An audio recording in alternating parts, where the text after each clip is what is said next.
So, Taurus, may mga good news, may mga proposal sa mga Taurus ngayong Mayo. Alright. Some of you receive a big amount of money ngayong Mayo din.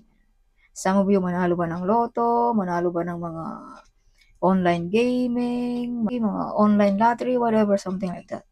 Okay, some of you rebirth, bagong pagkatao, bagong Taurus na ating makikita ngayong Mayo. Some of you may mga transformation. Maraming plano din ng mga Taurus about sa negosyo ngayong Mayo.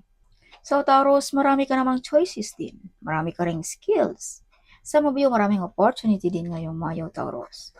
Okay, kung pag-uusapan naman natin sa relationship, be careful, may mga tukso din dito, Taurus. Alright.